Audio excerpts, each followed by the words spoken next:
Hello guys, welcome to talkies today channel.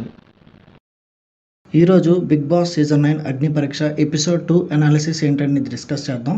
So ఈ వీడియోలోకి వెళ్ళే ముందు మీరు మన ఛానల్ ఫస్ట్ టైం చూస్తున్నట్టయితే ఒక లైక్ చేయండి, ఒక కామెంట్ చేయండి, అలాగే మన ఛానల్ సబ్స్క్రైబ్ చేసుకోండి. చాలామంది మన ఛానల్ సబ్స్క్రైబ్ చేసుకోకుండానే వీడియోస్ చూస్తున్నారు గైస్. మీరు సబ్స్క్రైబ్ చేసుకుని చూడడం వల్ల ఛానల్కి అంత ఎంకరేజ్మెంట్గా ఉంటుంది. సో సబ్స్క్రైబ్ చేసుకుని వీడియోస్ చూడండి. ఇంక లేట్ చేయకుండా వీడియోలోకి వెళ్ళిపోతాం. Let's get started. Bigg Boss season 9 Telugu Agnipariksha episode 2. మనం ఆల్రెడీ నిన్న ఎపిసోడ్ 1 అనాలిసిస్ అనేది మన ఛానల్లో పోస్ట్ చేసాం. ఎవరైనా చూడకపోతే ఎండ్ కార్డ్స్లో పెడతాను, చూడని వాళ్ళు చూడండి. ఈరోజు ఎపిసోడ్ 2 ఏం జరిగింది, ఎట్లా ఉంది, ఎవరెవరు కంటెస్టెంట్లు గ్రీన్ తీసుకున్నారు, ఎవరెవరు కంటెస్టెంట్కి రెడ్ ఇచ్చారు, ప్రతిదీ డిస్కస్ చేద్దాం. సో వీడియోని ఎండ్ వరకు ఎక్కడ స్కిప్ చేయకుండా చూడండి. చాలా షార్ట్ లెంత్లో ఉండేలాగా వీడియోని మొత్తం చెప్తాను. వీడియో స్టార్ట్ చేసే ముందు కొంతమంది ఫస్ట్ ఎపిసోడ్లో రెడ్ కార్డ్ తీసుకుని బయటికి వెళ్ళిన కంటెస్టెంట్స్ జడ్జెస్ మీద, అట్లాగే యాంకర్ శ్రీముఖి మీద, బిగ్ బాస్ మేనేజ్మెంట్ మీద కొంతమంది నెగిటివ్ కామెంట్స్ చేసి వైరల్ చేస్తున్నారు. వాళ్ళ గురించి నేను ఒక మాట చెప్పి వీడియో స్టార్ట్ చేస్తాను. ఇప్పుడు వీళ్ళు ఏదైతే మనం చూస్తున్నామో ఎపిసోడ్స్లో ఇది లెవెల్ 4 అనమాట. దీనికి ముందు 3 లెవెల్స్లో వీళ్ళు పార్టిసిపేట్ చేశారు. ఒక్కొక్కరు ఏ ఏ రంగంలో దేంట్లో బెస్ట్, దేంట్లో కొంచెం లీస్ట్ అనే విషయాలు ఆల్రెడీ జడ్జెస్ తెలుసుకున్నారు వీళ్ళ గురించి. సో జడ్జెస్ ముందుకు వచ్చే ముందే వీళ్ళు 3 లెవెల్స్లో వీళ్ళు ఒక్కొక్కరు ఏంటనేది తెలుసుకున్న తర్వాతనే అక్కడ కొంతమంది వీళ్ళు కొంచెం బెటర్ అనిపిస్తే వాళ్ళకి కొన్ని ఎక్కువ ఆప్షన్స్ ఇచ్చి వాళ్ళకి పార్టిసిపేట్ చేసేలాగా చూస్తున్నారు. సో వీళ్ళు ఏమనుకుంటున్నారంటే వాళ్ళకి ఛాన్స్ ఇస్తున్నారు, మాకు ఇవ్వట్లేదు, ఇది ఫెయిర్ కాదు, అన్ఫేరు, ఇట్లాంటివి సోషల్ మీడియాలో బయటకు వచ్చి ఇంటర్వ్యూస్లో కానీ వాళ్ళ ఇన్స్టాగ్రామ్ పోస్ట్లో కానీ పోస్ట్ చేస్తున్నారు. యాక్చువల్గా చాలా రాంగ్ అది. మీరు ఆల్రెడీ 3 లెవెల్స్ ఫేస్ చేశారు, ఇది 4th లెవెల్. సో మీలో కంటెంట్ ఉందా లేదా అనేది ఏ రకంగా టెస్ట్ చేయాలో జడ్జెస్ ఆ రకంగానే చేశారు. సో నాకైతే జడ్జెస్ ఇక్కడ కరెక్ట్ అనిపించింది. ఈ ఎపిసోడ్లో కూడా కొంతమంది సెలెక్ట్ అయ్యారు, కొంతమంది ఎలిమినేట్ అయ్యారు. సో ఈ ఎపిసోడ్లో కొంచెం గందరగోళం అనేది కనిపించింది. ఓవరాల్గా కొంచెం కన్ఫ్యూజన్ అనేది అటు జడ్జెస్లోనూ ఇటు కంటెస్టెంట్స్లోనూ చాలా క్లియర్గా కనబడింది. ఎందుకు ఇలా జరిగింది, దేనివల్ల ఇట్లా అయ్యింది అనే విషయాన్ని ఇప్పుడు మనం డిస్కస్ చేద్దాం. షో యాజ్ యూజువల్ శ్రీముఖి గారు హోస్ట్గా స్టార్ట్ చేస్తూ ఒక చిన్న లైన్ చెప్పారు. లైఫ్లో చాలామందికి చాలా డ్రీమ్స్ ఉంటాయి. డ్రీమ్స్ ఉంటే సరిపోదు, అవి అచీవ్ చేసుకునే కెపాసిటీ ఉండాలి, అప్పుడే మనం డ్రీమ్స్కి రీచ్ అవుతామని చెప్పారు. అలా కొన్ని డ్రీమ్స్ని రీచ్ చేయడానికి ఇస్తున్న అవకాశమే ఈ బిగ్ బాస్ అగ్ని పరీక్ష షో అని చెప్పి షో స్టార్ట్ చేశారు. Contestant number 1 demon Pavan. ఇతను ఒక ఇన్స్టా ఇన్ఫ్లుయెన్సర్ అండి. ఇతని వీడియోస్ చూస్తే సెలెక్ట్ అవుతాడో లేదా అని చిన్న డౌట్ అయితే వచ్చింది, కానీ షోలో మాత్రం చాలా కాన్ఫిడెంట్గా కనిపించాడు. యాక్టర్ అవ్వాలని హైదరాబాద్ వచ్చాను, అవకాశాలు రాలేదు, బిగ్ బాస్ షోలో ఆ ఫేమ్ వస్తే నాకు యాక్టింగ్ ఛాన్సెస్ వస్తుందేమో అని హోప్తో అప్లై చేశానని చెప్పాడు. యాక్చువల్గా ఇలా చెప్పే వాళ్ళందరినీ బిగ్ బాస్ టీం అస్సలు సెలెక్ట్ చేయట్లేదు. ఎందుకంటే ఏదో అవ్వాలని బిగ్ బాస్ షోకి వచ్చే వాళ్ళందరినీ బిగ్ బాస్ ఎలిమినేట్ చేసుకుంటూ వస్తుంది. అయితే ఇలా చెప్పిన వాళ్ళ దగ్గర కూడా వాళ్ళపైన కొన్ని టెస్టులు పెట్టి, అలాగే వాళ్ళ స్కిల్స్ వాళ్ళు ప్రూవ్ చేసుకునే ఛాన్స్ వచ్చినప్పుడు వాళ్ళు ప్రూవ్ చేసుకుంటే మాత్రం ఇంకొక అవకాశం అయితే ఇస్తున్నారు. ఆల్రెడీ జడ్జెస్ ఇతనికి ఏం టెస్టులు పెట్టాలనేది ముందే రెడీ చేసి పెట్టినట్టున్నారు. అయితే అతను can I show my skills అని చాలా కాన్ఫిడెంట్గా అడిగేసరికి హానెస్ట్ రియాక్షన్స్ జడ్జెస్ ముగ్గురికి నచ్చింది. అది జిమ్నాస్టిక్స్ చేసి చూపించాడు, ఫైట్స్ చేశాడు, కొన్ని ఫైట్స్ అయితే ఫన్నీగా చేశాడు. తర్వాత శ్రీముఖి నవదీప్కి ఏమన్నా ఛాలెంజ్ ఇవ్వాలంటే ఏమి ఇస్తారని అడిగింది. దానికి అతను 27 వెయిటెడ్ పుషప్స్ అనేవి చేసి చూపించాడు. యాక్చువల్గా చాలా గ్రేట్. నార్మల్ పుషప్సే కష్టం, 27 వెయిటెడ్ పుషప్స్ అంటే చాలా మంచి బాడీ అని చెప్పొచ్చు. బిందు మాధవి గారు డబ్బు కోసమే నేను బిగ్ బాస్కి వచ్చావా అని అడిగితే ఎస్ అనే హానెస్ట్గా ఆన్సర్ చేశాడు. అయితే అతని హానెస్ట్కి ముగ్గురు జడ్జెస్ ఫిదా అయ్యారని చెప్పొచ్చు. ఒకేసారి ముగ్గురు జడ్జెస్ గ్రీన్ ఇచ్చేశారు అతనికి.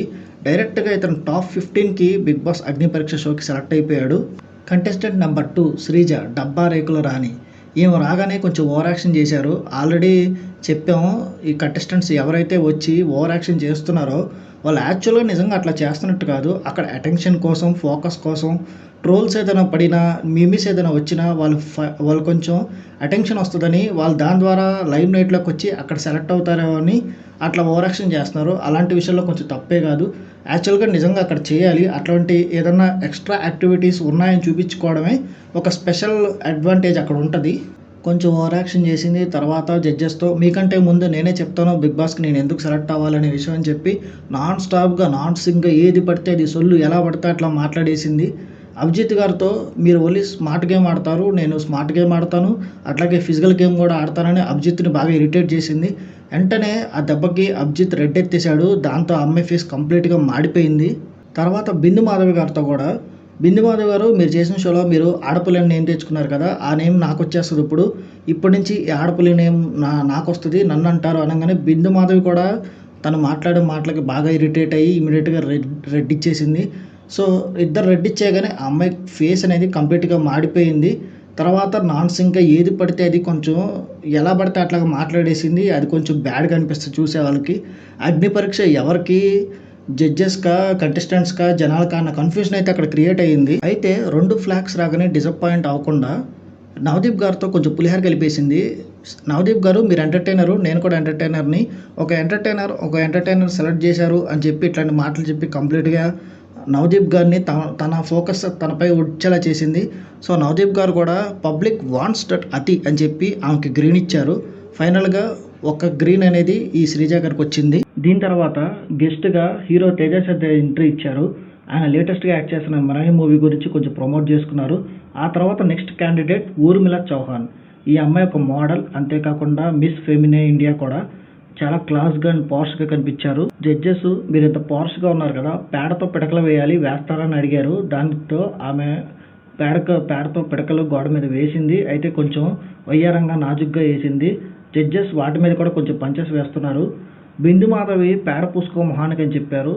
ఇక్కడ మనం ఒక విషయం గుర్తుపెట్టుకోవాలి. ఇలాంటివి జస్ట్ టెస్ట్ చేయడం కోసమే అడుగుతారు. అంతే తప్ప ఎదుటివారిని హర్ట్ చేసే ఉద్దేశంతో కాదు. ఎందుకంటే బిగ్ బాస్‌లో ఇలాంటి టాస్క్‌లు సడన్‌గా వస్తాయి. అక్కడ ఇలాంటివి వచ్చినప్పుడు ఈ కంటెస్టెంట్స్ అవి చేస్తారా లేదా తెలుసుకోవడం కోసమే ఒక భాగం అని చెప్పొచ్చు ఇది. ఎమ్మటే ఆళ్ళ బుగ్గ మీద చుక్కలు పూసుకున్నట్టుగా ఆ పేడ లైట్‌గా పూసుకున్నారు. అభిజిత్ తర్వాత రెడ్ ఇచ్చేశాడు. మీరు బిలీవబుల్‌గా అనిపించలేదు నాకు అని డైరెక్ట్‌గా మొహం మీదే చెప్పేశాడు. తర్వాత బిందు మాధవి గారు కూడా రెడ్డే ఇచ్చారు. నవదీప్ గారేమో మీరు మిస్ ఫెమినే కదా ఇక్కడ దాకా వచ్చారు అని ఆవిడకి కొంచెం గౌరవం ఇచ్చి ప్రూవ్ చేసుకోవడానికి ఒక అవకాశం ఇస్తున్నట్టుగా నవదీప్ ఆ అమ్మాయికి గ్రీన్ ఇచ్చాడు. తర్వాత కంటెస్టెంట్ చిదానంద శాస్త్రి గారు వచ్చారు. అయితే చాలా వింత డ్రెస్ వేసుకుని వచ్చారు. ఈవిడ జెండర్ బాయా, ఫీమేల్ అనే విషయం అయితే జనాలకి క్లారిటీ ఇవ్వలేదు. ఎల్‌జీబీటీ కమ్యూనిటీకి అవేర్‌నెస్ గురించి చెప్పడానికి నేను బిగ్ బాస్ హౌస్‌కి రావాలనుకుంటున్నట్టుగా చెప్పారు. దాని మీద ఒక సాంగ్ కూడా పాడాడు. అయితే తర్వాత జడ్జెస్ ముగ్గురు ఇలాంటి కమ్యూనిటీ అవేర్‌నెస్ గురించి చెప్పడానికి చాలా ప్లాట్‌ఫామ్స్ ఉన్నాయి. బిగ్ బాస్ అవసరం లేదని చెప్పి ముగ్గురు జడ్జెస్ కూడా రెడ్ ఫ్లాగ్స్ అనేది ఇచ్చారు ఆమెకి. ఆమె ఎలిమినేటెడ్. తర్వాత కంటెస్టెంట్ నరసయ్య తాత వచ్చారు. ఈయన ఒక జర్నలిస్ట్ కూడా. బిగ్ బాస్‌కి రైతుల మీద ఒక సాంగ్ రాశాను. అది చెప్పాలనుకుంటున్నాను. ఆ సాంగు జనాలకి రీచ్ అవ్వాలని చెప్పి అని జడ్జెస్‌తో అన్నారు. ఆ సాంగ్ కూడా పాడారు. చాలా బాగా పాడారు. తర్వాత ఆయనతో ఫిజికల్ టాస్క్‌లు కూడా ఇచ్చారు. ఆయన స్ట్రెంత్ బాగుంది. ఫిజికల్ టాస్క్‌లు ఆయన చాలా సేపు చేశారు. కానీ బిగ్ బాస్‌కి ఎందుకు రావాలి అనుకుంటున్నాం అంటే క్లారిటీ లేకుండా ఒక నాన్ సింక్‌లో తను రాసిన రైతు సాంగ్ గురించి జనాలకి నేను చెప్పాలని ఏదేదో మాట్లాడారు. కంప్లీట్‌గా క్లారిటీ మిస్సింగ్ అని ముగ్గురు జడ్జెస్‌కి అర్థమైంది. చాలా రెస్పెక్ట్‌ఫుల్‌గా పెద్దాయన కాబట్టి ముగ్గురు ఆయనకి వివరిస్తూ 3 రెడ్ ఫ్లాగ్స్ అనేది ఇచ్చి ఆయన ఎలిమినేట్ చేశారు. తర్వాత కంటెస్టెంట్ నాగప్రశాంత్. ఈయన ఒక అడ్వకేట్ అంట. ఈయన ఒక 3 క్యారెక్టర్స్ మీద వీడియోస్ చేస్తానని చెప్పారు. సన్, అట్లాగే ఫాదర్, అట్లాగే గ్రాండ్ ఫాదర్. ఇట్లాంటి 3 క్యారెక్టర్స్ మీద నేను యాక్ట్ చేసి చూపిస్తాను అన్నట్టు ఏదో చిన్న యాక్ట్ చేశారంట. అయితే ఎక్కడ క్లారిటీ లేదు. ఆయన ఏది కూడా సరిగ్గా పర్ఫామ్ చేయలేదు. బిందు మాధవి రెడ్ ఇచ్చింది. అభిజిత్ రెడ్ ఇచ్చారు. కానీ నవదీప్ దగ్గర మాత్రం కొంచెం డ్రామా అనేది జరిగింది అక్కడ. మీకు ఇంకొక ఛాన్స్ ఇస్తున్నాను. తర్వాత రౌండ్‌లో పర్ఫామ్ చేయకపోతే ఫస్ట్ ఎలిమినేట్ అయ్యేది నువ్వే అని చెప్పి ఆయనకి గ్రీన్ ఇచ్చారు. ఇది కొంచెం అన్‌ఫెయిర్‌గా కనిపిస్తది ఇక్కడ. ఎందుకంటే ఆయన అసలు ఏమీ పర్ఫామ్ చేయలేదు. కొంచెం బెటర్‌గా పర్ఫామ్ చేసినోళ్ళు ఇంతకుముందు ఫస్ట్ ఎపిసోడ్‌లో గానీ, ఈ ఎపిసోడ్‌లో గానీ ఎవరికైనా గ్రీన్ ఇచ్చే అవకాశం ఉంది ఒకటి. కానీ అక్కడ ఎవరికీ ఇవ్వకుండా ఇతనికి మాత్రమే ఎందుకు ఇచ్చారు అని అడిగే క్వెషన్స్ అయితే ఇక్కడ రైజ్ అవుతాయి పక్కాగా.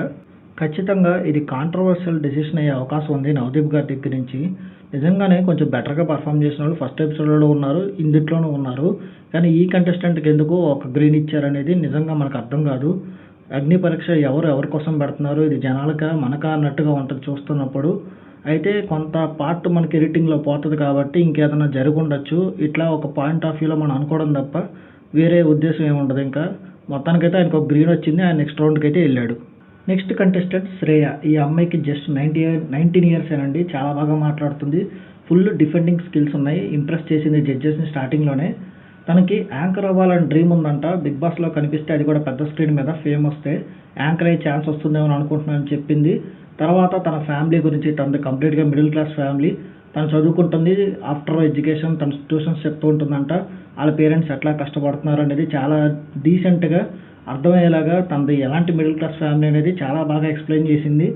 అభిజిత్ గారు ఈ వయసులోనే ఎందుకు నీకు బిగ్ బాస్ అని అడిగితే, ఇప్పటి నుంచి స్టార్ట్ చేస్తేనే నేను ఆ స్టేజ్కి వెళ్తాను, తర్వాత మంచి లైఫ్ ఉంటుంది అని చెప్పింది. నీ వయసులో నేను ఇంత కూడా ఆలోచించలేదని చెప్పి అభిజిత్ గారు గ్రీన్ ఇచ్చారు. తర్వాత బిందు మాధవ్ గారు కూడా, నవదీప్ గారు కూడా గ్రీన్ ఇచ్చేశారు. సో ముగ్గురు గ్రీన్ ఇచ్చి ఈ అమ్మాయిని డైరెక్ట్గా టాప్ 15 అగ్ని పరీక్ష షోకి సెలెక్ట్ చేసేశారు. Next contestant Ravi. ఇతను కంప్లీట్ క్రింజ్ క్యాండిడేట్ అండి. చూసిన వాళ్ళకి కూడా అర్థమైపోతుంది. ఇతను ఇన్స్టా ఇన్ఫ్లుయెన్సర్. అతను చేసిన వీడియోస్కి మిలియన్స్ ఆఫ్ వ్యూస్ ఉన్నాయి, కానీ ఇతను కంప్లీట్ క్రింజ్ అనమాట. ఇతనికి ఇచ్చిన టాస్క్ ఏంటంటే అమ్మాయిలు గ్రేటా అబ్బాయిలు గ్రేటా అని అడిగారు. అంతేకాకుండా ఇతను కంప్లీట్గా అబ్బాయిలే గ్రేట్ అని ఏదో నాన్ సింక్లో ఏది పడితే చెప్తున్నాడు. అమ్మాయిల్ని కొంచెం కించపరిచేలా కూడా మాట్లాడుతున్నాడు. ప్రెగ్నెన్సీ గురించి తప్పుగా మాట్లాడుతున్నాడు. అంతేకాకుండా తర్వాత అమ్మాయిలాగా హీల్స్ వేపించి డ్రెస్ వేపించి అమ్మాయిలే గ్రేట్ అని చెప్పమని అడగగా అప్పుడు కూడా సెన్సిబుల్గా కామెడీ చేస్తూ అబ్బాయిలే గ్రేట్, నేను అమ్మాయిలు గ్రేట్ అని చెప్పనని చెప్పి ఏది పడితే అది మాట్లాడాడు. జడ్జెస్ ముగ్గురు చాలా ఇరిటేట్ అయ్యారు ఇతను చేసిన దానికి. ఇలాంటి క్యాండిడేట్స్ ఉంటే అసలు చాలా వర్స్ట్ సీన్లు క్రియేట్ అవుతాయి. ముగ్గురు రెడ్ ఫ్లాగ్స్ ఇచ్చి అతను ఇమ్మీడియట్గా బయటికి పంపించేశారు. సో అతను ఎలిమినేటెడ్ అనమాట. Next contestant Sriteja. ఇతను ఒక సింగర్ అండి. ఇతని విషయంలో కూడా కొంచెం ఇక్కడ కన్ఫ్యూజన్ అనేది క్రియేట్ అయింది జడ్జెస్ విషయంలో. ఇతను కూడా ఏం టాస్కులు చేయలేదు, ఏది పడితే అది మాట్లాడుతున్నాడు. కంప్లీట్లీ నాన్ సింక్, కొంచెం ఇన్నోసెంట్గా కనిపించాడు. అయితే నవదీప్ రెడ్ ఇచ్చాడు, బిందు మాధవ్ రెడ్ ఇచ్చాడు. నవదీప్ గారు రెడ్ ఇస్తున్నప్పుడు మీకు చాలా ప్లాట్ఫామ్స్ ఉన్నాయి, మీరు సింగరు, ఇది మీకు అవసరం లేదు, ఇది కొత్త వాళ్ళకి కామన్ పీపుల్కి అని చెప్పాడు. అప్పుడు అభిజిత్ ఐఎమ్ అగ్రీ విత్ అని చెప్పి కూడా మేము మీకు ఒక అవకాశం ఇస్తాను, మీలో నాకు ఇంకేదో చూడాలనిపిస్తుంది అని చెప్పి అక్కడ గ్రీన్ ఇచ్చాడు.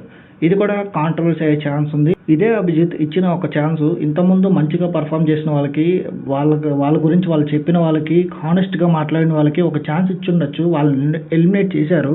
ఇతనికి ఎందుకు ఈ ఛాన్స్ ఇచ్చారనేది కంప్లీట్గా క్వశ్చన్ మార్క్. ఆడియన్స్ భరించాల్సిందే. ఇంకొక రౌండ్కి అతను సెలెక్ట్ అయ్యేందుకు అభిజిత్ ఒక గ్రీన్ ఇచ్చాడు అతనికి. తర్వాత క్యాండిడేట్ మర్యాద మనీష్. ఇతను ఒక ఎంటర్ప్రీనర్, అలాగే ఒక సాఫ్ట్వేర్ కూడా. ఇతను ఫోర్బ్స్ అండర్ 30 లిస్ట్లో కూడా ఇతను పేరు వచ్చింది. అది కొంచెం పెద్ద విషయం. జడ్జెస్ ఈ విషయానికి కొంచెం ఎక్కువ ఇంప్రెస్ అయ్యారు. అట్లాగే ఇతను మాట్లాడింది చాలా వరకు ఎడిటింగ్లో లేపేసినట్టున్నారు. ఇతను ఏ విషయాలకి ఇంప్రెస్ చేశాడో అది మనకు పెద్దగా చూపించలేదు, బట్ ఇతను ఇంప్రెస్ చేశాడు ఆ జడ్జెస్ని. ఇతనికి బిందు మాధవ్ రెడ్ ఇచ్చింది, నవదీప్ గారు గ్రీన్ ఇచ్చారు. కానీ అభిజిత్ గారు మాత్రం ఇతనికి ఒక టాస్క్ ఇచ్చారు. ఒక బొమ్మ గీసి ఆ బొమ్మ తల మీద రెడ్ కలర్ రాకుండా గీయమని చెప్పారు. అయితే అతను తల చెరిపేసి అసలు తల లేదు కదా, రెడ్ ఎక్కడి నుంచి పెడతారని చెప్పి అతను అభిజిత్ని కూడా ఇంప్రెస్ చేశాడు. సో అభిజిత్ కూడా గ్రీన్ ఇచ్చారు. సో ఇద్దరు జడ్జెస్ గ్రీను, ఒక రెడ్తో ఇతను కూడా సెలెక్ట్ అయ్యాడు. నెక్స్ట్ కంటెస్టెంట్ కలికి. ఈవిడ మిస్ తెలంగాణ అంట, సెకండ్ పొజిషన్లో వచ్చింది మిస్ తెలంగాణలో. ఈమెది కూడా చాలా ఇంప్రెస్ అయినట్టు చెప్తున్నారు. అయితే ఎడిటింగ్లో చాలా పార్ట్ ఈమెది కూడా లేపేశారు. అయితే చూపించిన దాంట్లో ఒక హ్యాండ్ బ్రెజ్లింగ్ టాస్క్ ఇచ్చారు. బిందు మాధవ్ గారిని ఓడించారు, అట్లాగే శ్రీముఖి గారిని కూడా ఓడించారు. స్ట్రెంత్ బాగుంది అది. అట్లాగే చాలా కాన్ఫిడెంట్గా మాట్లాడుతుంది. తనకి లాస్ట్గా నవదీప్ గ్రీన్ ఇచ్చాడు, అభిజిత్ గ్రీన్ ఇచ్చాడు. ఇంకా ఏముందో చూడాలని చెప్పేసి హోల్డ్లో పెడుతూ బిందు మాధవి తనకి రెడ్ ఇచ్చింది. తను చాలా హ్యాపీ ఫీల్ అయింది, కొంచెం ఎమోషనల్ కూడా అయ్యింది. వాళ్ళ ఫాదర్ గురించి కొంచెం చెప్పింది. సో కొంతవరకు ఈ క్యాండిడేట్ కూడా ఇంప్రెస్ చేసింది. ఇది ఇవాళ జరిగిన సెకండ్ ఎపిసోడ్. ఫస్ట్ ఎపిసోడ్ చాలా ఇంట్రెస్టింగ్గా నడిచింది. సెకండ్ ఎపిసోడ్ ఎలా ఉంది అంటే బాగాలేదని చెప్తాను నేనైతే. సెకండ్ ఎపిసోడ్లో చాలా కాంట్రవర్షియల్గా, అట్లాగే కొంచెం అన్ఫేర్ డెసిషన్స్తో వచ్చిన కొన్ని క్రింజ్ కంటెస్టెంట్స్తో కొంచెం ఈరోజు ఎపిసోడ్ డల్ అనిపించింది. చూద్దాం ఇంకా నెక్స్ట్ ఎపిసోడ్ ఎట్లా ఉంటుంది అనేది. మన ఛానల్లో ఎవ్రీడే ఎవ్రీ ఎపిసోడ్ రివ్యూస్ అనేది ఇస్తాం. ఎవరైనా మన ఛానల్ సబ్స్క్రైబ్ చేసుకోకపోతే సబ్స్క్రైబ్ చేసుకుని పెట్టుకోండి. అట్లాగే లాస్ట్లో బెల్ ఐకన్ కూడా ప్రెస్ చేసి పెట్టుకోండి. ఎవ్రీడే రివ్యూస్ మిస్ అవ్వకుండా ఇస్తాం. ఇది వాళ్ళ ఎపిసోడ్ 2 అనాలిసిస్ వీడియో. మీకు నచ్చింది అనుకుంటున్నాను. మీకు ఏ కంటెస్టెంట్ ఇవాళ ఎపిసోడ్లో నచ్చారనేది కింద కామెంట్ సెక్షన్లో మెన్షన్ చేయండి. ఇంకా ఏమైనా చెప్పాలనుకున్నా కూడా కామెంట్ సెక్షన్లో మీరు మెన్షన్ చేయండి, నేను మీకు రిప్లై ఇస్తాను. ఇది వాళ్ళ వీడియో గైస్. మళ్ళీ ఇంకొక మంచి వీడియోతో మీ ముందుకు వస్తాను. Thanks for watching. జై హింద్.